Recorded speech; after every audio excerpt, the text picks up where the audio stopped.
Good morning, Bix Weir, Roota.com with your morning Horn of Zeese. Again, Horn of Zeese is a cup of coffee in a language called Bootling, which is a Northern California bizarre little language. I talk about it in previous videos. Anyway, this is your morning news for April the 2nd. Lots of exciting things going on. Let's just jump right into Zero Hedge. I usually jump into the guts of it, but right at the top here, warning U.S. Ponzi retirement market in big trouble as withdrawals now exceed contributions.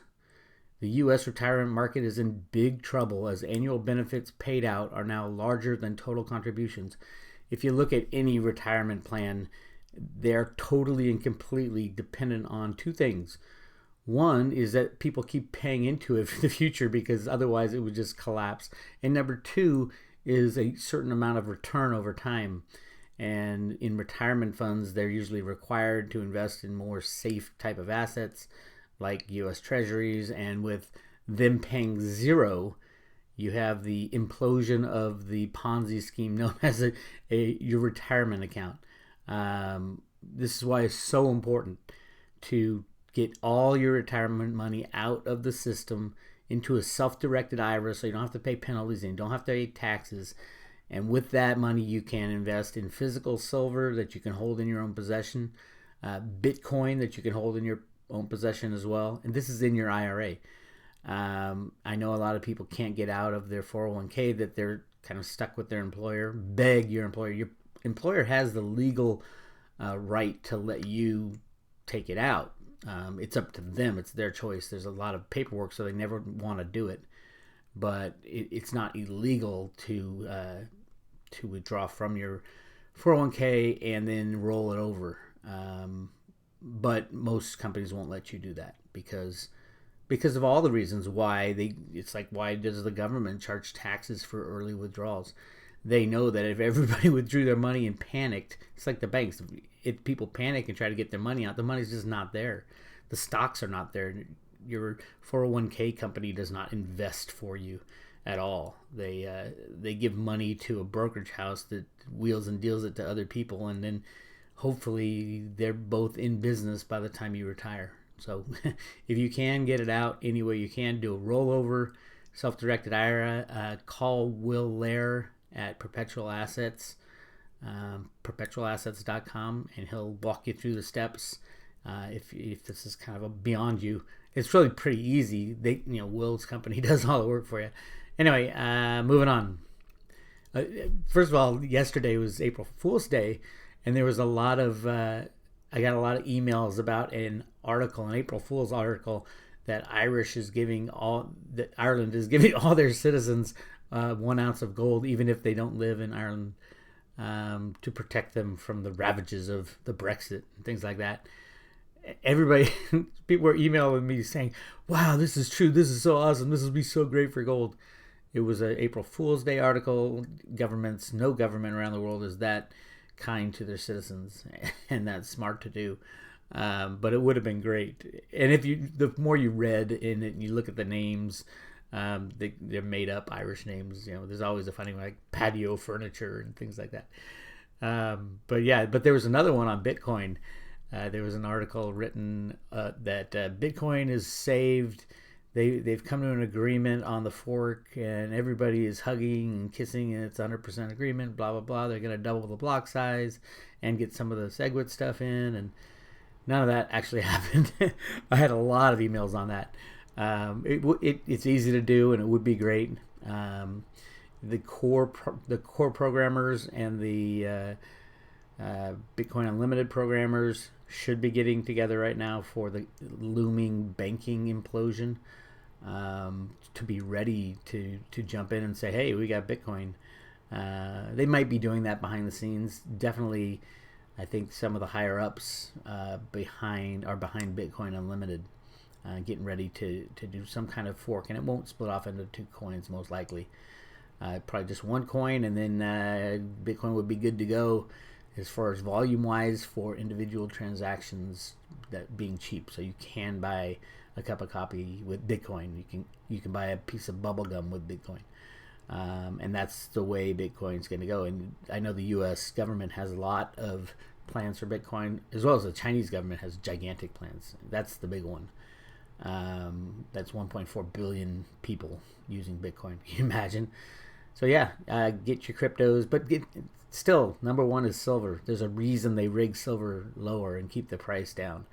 I'm putting out a YouTube video today that shows a way we can get to $10,000 an ounce silver, which is where it probably should be had it not been suppressed for the past 150 years. But that's I show ways that can get there, and all it is doing is the only way to get there would be, there's two ways. Number one, have a collapse in the system, a collapse in the monetary system, which is probably going to happen. But number two is, if you want to keep the monetary system intact, you're going to have to get some free market trading in there. And to do that, you're going to have to implement a bunch of different rules within the markets to make sure that nobody's rigging the system. It can be done. I have 17 regulations that need to be implemented for a free market in silver to happen. And if there is a free market in silver, physical silver traded, then we can easily see $10,000 an ounce silver, and it could go where it needs to go. All this rigging and price manipulation by Steve Mnuchin, the head of Treasury, and the Trump people, carried on from the Obama people, from the Bush people, from the Clinton people, all going all the way back to the 1960s is how long the computer manipulation has been going on. And it has to be done. Otherwise, the system would fall apart and the unbacked fiat system wouldn't work. It should have collapsed in the late 1970s, but the plan was to, as said in the Gold Commission results, the Gold Commission report that came out in 1982, let the system run a little further. As long as we can still get the benefits of unbacked fiat money, we're going to let it run until it runs out. And I think that's where we're getting to now, where it's going to run out. All right, moving on. Eric Peters, bull markets peak when every piece of news is an excuse to buy. Again, this is not a bull market. Everything is artificial. This is an artificial bull market. It's an artificial bear market in silver. Everything is artificial when you rig the prices of everything out of the Fed and the Treasury. So yeah, this is artificial. So every piece of news could be pro or con. You know, we've been hearing that the bubble is going to pop for a long time, probably since the invention of computers in the 60s. They've always talked about, oh my God, this rise can't go on. It can go on as long as it benefits the United States. As soon as it doesn't benefit the United States will pull the plug. They tried to pull the plug in 2008. The people weren't ready yet. So Hank Paulson went to Congress and got his $700 billion for the bailout, which they leveraged to $20 trillion. This time they're going to go to Congress with a bill for $20 trillion plus and say, oh, by the way, you have to pay off the derivative banks first, which is written into the Dodd-Frank law, before you can bail out Ma and Pa's savings account, checking account to the FDIC. That's basically to guarantee that the next crash will be complete and full, because there's no way the derivatives would be paid out and Ma and Pa's savings account, checking account wouldn't. So this basically, the Dodd-Frank guarantees that there will be no bailout and guarantees a global meltdown, which is good. Auto industry resorts to biggest incentives ever to slow decline in sales. So, all right, so there's a glut in autos, in new and used autos. So what do? They do what every capitalist would do, is dump as many as you can onto the market and make it worse and worse and worse. The auto companies are going to be really hurting, especially all the lease deals that they put out 3 or 4 years ago that are all coming due now, and people are turning back their cars. So there's all these, pretty good shape 2-3 year old cars coming back from lease. Just a huge glut in the used auto market. Don't buy yet. Hang on till the summer, and then you're going to need to buy with cash, because most likely you won't be able to get a bank loan on an auto. And then when the banks freeze up, nobody buys a car, and then we've seen this cycle before in 2007. And it's happening again. And all these auto loans are rolled up into asset-backed securities, into derivatives, sliced and diced, with the highest rating getting the smallest interest rate on a asset-backed security, and then the more risky deals having the higher interest rate. And now all deals are risky. So these asset-backed securities that mainly pension funds and retirement accounts buy, it's a nightmare, complete nightmare, and it's going to be even worse for those pension and retirement funds. Another reason to get your money out of the system into a self-directed IRA. Connecticut set to become first state to allow deadly police drones. This is just insane. You're going to have police drones flying overhead. Of course, they'd be under control of the CIA, who has control of every electronic asset, so they can take people out with a press of a button. They can probably do it now. They don't do it as much in the United States. They do it in other places of the world with the drone wars that are going on. The problem with this, local going overhead with drones, they better be fast, because the United States is an armed citizenry. There'd be people shooting drones out of the sky left and right if they're the kind of hover type drones, and they should be taking out drones. Maybe that's why we all have guns. They've been pushing for they push for taking away the guns to arm the public. That was the whole idea behind Sandy Hook and all the false flags that have been done. It was not to take the guns away. As you can tell, in the United States, hardly any gun laws were passed after all these horrific supposed things that happened. But what did happen is gun sales went through the roof.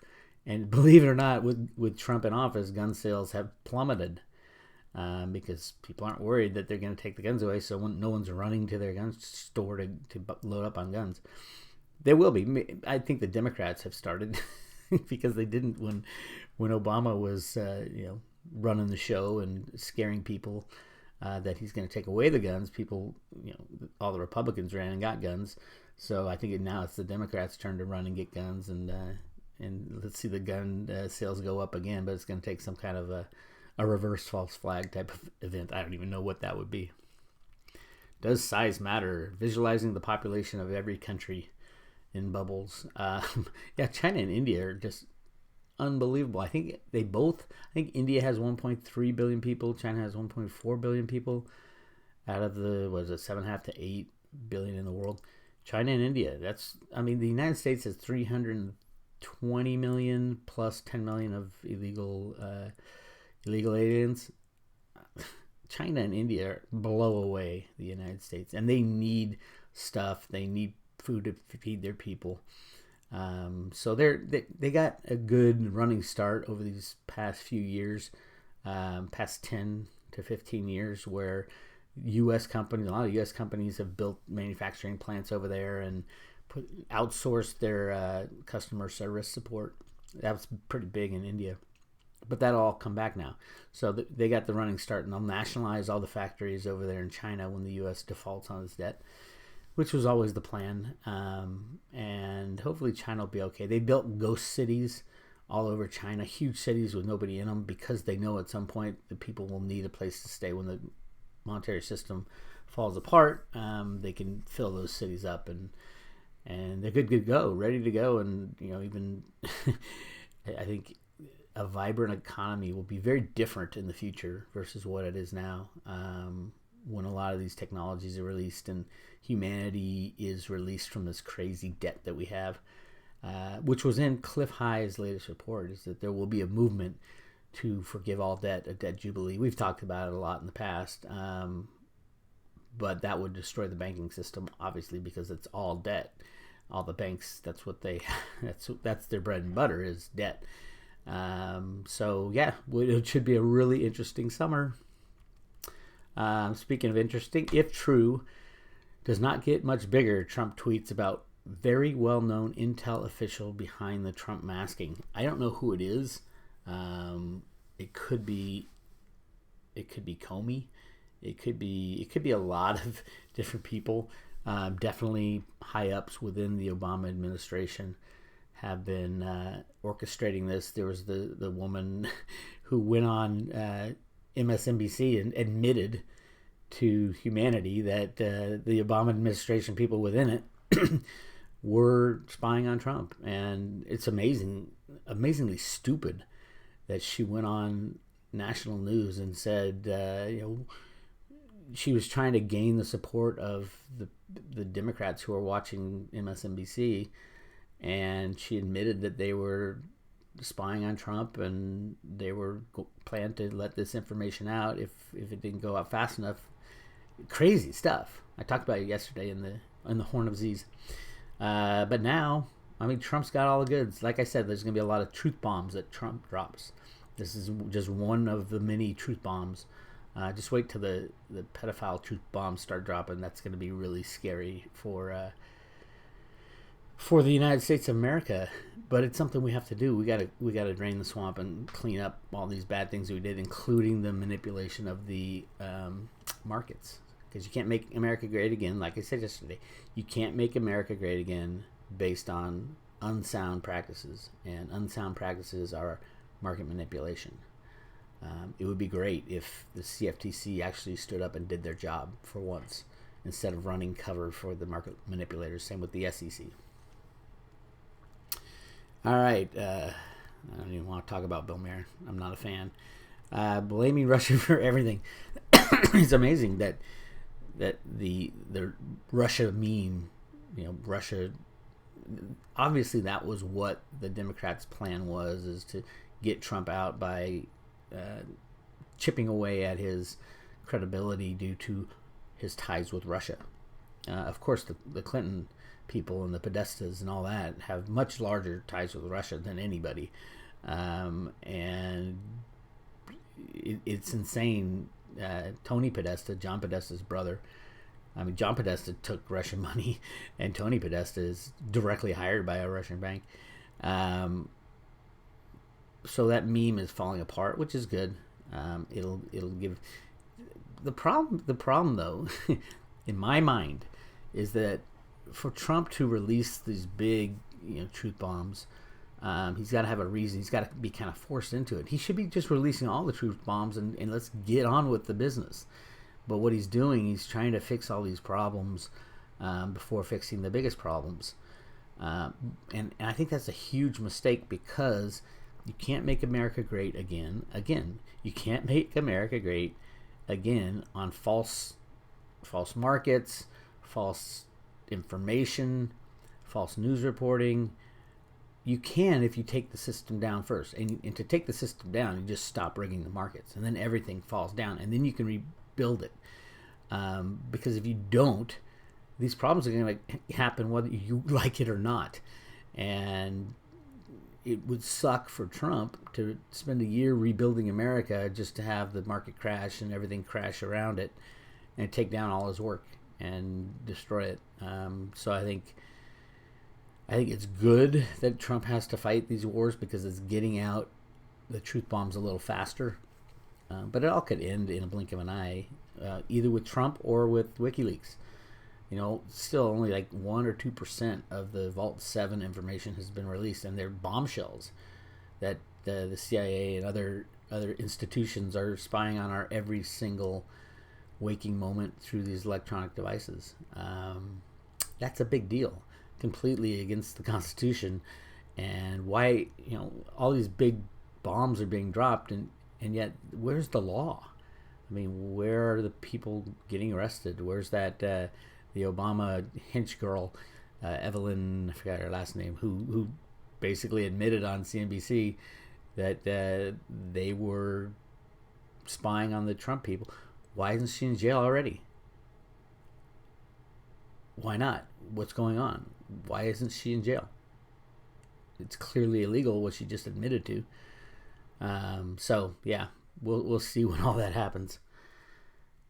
All right, Australia has the world's worst money laundering property market. Transparency International has released a new report entitled "Doors Wide Open: Corruption and Real Estate in 4 Key Markets," which has identified Australia, Canada, UK, and the USA as the top 4 spots targeted by corrupt officials or criminals for real estate crime. Real estate is one of the largest investments for people, for anybody, people and corporations. So it's easier to hide billions of dollars if you invested in real estate. And the real estate markets are 100% contingent upon the banks staying in business and having cheap loans. If interest rates go up to 25-30%, which they would probably need to stop the coming inflationary pushes, then the housing market would drop 50%, 75%. If the banks crash, obviously the housing market would drop to the value of the wood of your house. So 80-90%, and that's what I expect houses to drop in the 80-90% range at the end of the day, because housing was never meant to be an investment. It's an asset that depreciates over time. No, it's not a supply and demand thing. It's a bank thing. It's a bank lending thing, because nobody buys real estate with cash. Everybody buys with whatever loan they can get. So when the banks are not lending, there are no buyers. There's a handful of buyers who will be, sopping up property with their silver and Bitcoin. Buy a 6-pack of houses for, $10,000 because people can't sell it. There's no bank who will lend to people. So, what is the value of a property? It's the value of I got a roof over my head. Okay, good enough. Those who bought many houses thinking, oh, this is my retirement nest egg, you're going to have a really, really bad awakening come down the pike. Sorry about that. Not my fault. Let's see, what are we talking here? Africa's gate to Europe, Operation Husky again. Welcome to the new Italy, where the replacement of the original population, once known as Italians, is in full swing. Only a few years ago, this affirmation would have caused sarcastic disbelief. Now is the reality in front of our eyes. The immigrants going into Europe is an invasion. It is not, European countries opening their arms because they're nice people. This is a planned invasion to destroy the sovereignty of every nation in Europe. That's what Trump is stopping in the United States. This was all planned. George Soros and friends, Angela Merkel, that was their plan, to destroy nationalization, to build into the one world government type of mentality. And it is, a lot of people in Germany are moving out. The big money who can move out, who can afford to go to South America, are going to South America. Are they going to Antarctica? I don't know, but definitely to South America, and they should get out. There's no way back. The floodgates have been opened in Europe, and it's going to be really sad unless countries like Italy and Spain and France, Sweden and Norway and all these countries there that I think still have the potential to shut their borders and kick people out because they still have strong national pride. Do it.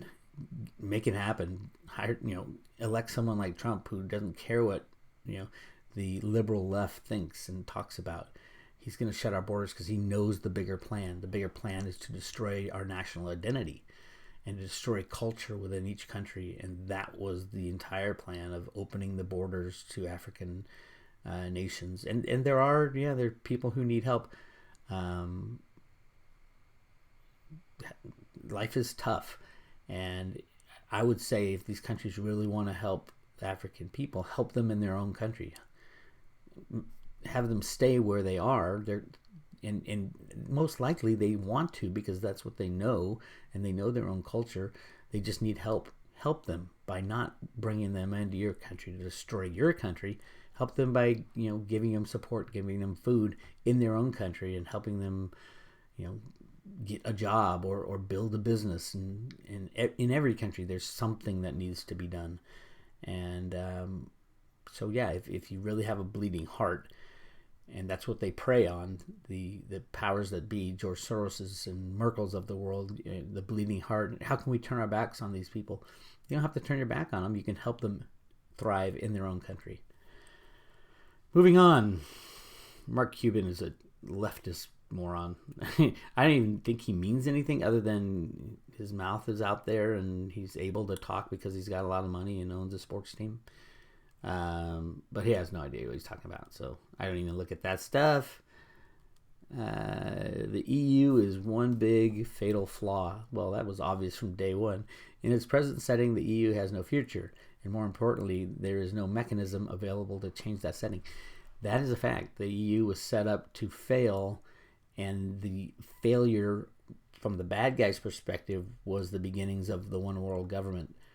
From the good guys' perspective, who are now in charge in the US and the UK, I think that failure will be the spark to destroy the banking system, because the derivatives that have been written on the sovereign debt of the European Union and the euro itself, the euro currency, are gigantic, in the hundreds of trillions of dollars. So the euro goes, and every single bank around the world goes, including your bank, even if it's a savings and loan in your local area. Good night. It's not going to survive the banking collapse, because there'll be a run on the bank. Every bank runs a leveraged lending type of business where they lend out $9 for every $1 they have. That's how money is created in the world now. So when people run in to get their money, the banks don't have it, and then they start selling assets, which depresses the price of their portfolio even more, and they have to sell more, and it's kind of a self-fulfilling prophecy. All right, Armageddon scenario for markets. Yep, it's coming. I don't know what day. It might not. It might go to 100,000. The Dow might go to 100,000 and then just shut its doors, because they can't sort out who owns what. With high frequency trading, the stocks are owned by 10 people, individual stocks. There's 10 people with the same ownership rights to that stock, to that individual share of stock. The one you own is owned by 9 other people, and that's what they don't tell you. That's why they can trade, millions of shares within microseconds. When the music stops, they can't do that anymore, and no one will know who owns what, as title is all held at a company called Seed and Company at the DTCC. Seed and Company is an entity that is owned by one person, they believe. Nobody really knows. There was an investigation in the early 1970s about Seed and Company, and they did come to a conclusion. They just didn't tell the world who Seed and Company actually is. But it is rumored to be an individual like a Rothschild or an entity that we don't even know about, who controls us from behind the scenes, which I would say is probably more likely the people or beings that control the Rothschilds. So we'll never know, probably, because we won't need to know. When the system falls apart, Seed and Company will be gone. All their records were already drowned in the Hurricane Sandy, the DTCC vault that was flooded during Hurricane Sandy. 55 Water Street. I did a bunch of interviews and wrote a bunch of articles about that debacle. $33 trillion worth of paper documents were destroyed. And it's all on purpose. They left the vault door open on purpose to destroy that. And then when after it flooded, and it took a month to unflood it, to pump the water out, and then they set it on fire. Crazy stuff. So yeah, nobody knows who owns any stock or bond or derivative or swap. They had just, the month before, they had just put the gold and silver swaps into that vault from the CFTC. All the documentation went into the vault, and then they flooded it and burned it. Crazy stuff. All right, Goldman, our client conversations make it clear that investors fall into 2 camps. In the latest weekly Kickstart note from David Costin, the Goldman strategist writes that with the market struggling to readjust its expectations for U.S. government policy following the move away from healthcare reform, client conversations make clear that investors fall into 2 camps. And as been the case everywhere, it boils down to Trump. It's ridiculous. The whole thing is ridiculous. Trump has one goal now, and that's to destroy the system monetarily. If the good guys, as I call them, wanted the healthcare system to go through, it would have gone through. If they wanted to, raise the debt ceiling, they would have raised the debt ceiling. If they wanted not to spend trillions and trillions of dollars on the military excursions, they would have not have done it. The idea now is to destroy the U.S. dollar, print as many as possible to destroy it, and then once the European banks go, the U.S. banks go, Wells Fargo, Bank of America, J.P. Morgan, and then every other bank goes. And it'll be a matter of weeks before that happens. Once the European problems are triggered, because J.P. Morgan, Citibank, Bank of America, Wells Fargo, they all have trillions in derivatives that are connected to the Deutsche Bank is the largest derivative player supposedly. I would probably guess that the Exchange Stabilization Fund, run out of the U.S. Treasury, is an even larger derivative holder, but nobody really knows because they don't report that on their books. And so, but it gives them the power to shut down the system whenever they want. And we're getting to that point. I wish it would have happened already. Anyway, this is Bix Weir. Later today, I'll be putting that silver report up on how to fix the silver market. If we want to fix it, it's either destroy it or fix it, because it shouldn't be going on the way it is. And to fix it, there are steps we can take, except the large brokerage houses won't like those steps, and they're the ones who pay for the lifestyles of the congressmen and for the people at the CFTC and the SEC. So it probably won't happen without a crash, a total meltdown. But I do have 17 things they can implement that would fix the free trade of silver, which is cool. And I'll put it up on the site later today. This is Bix Weir with your morning Horn of Zeese. Talk to you later.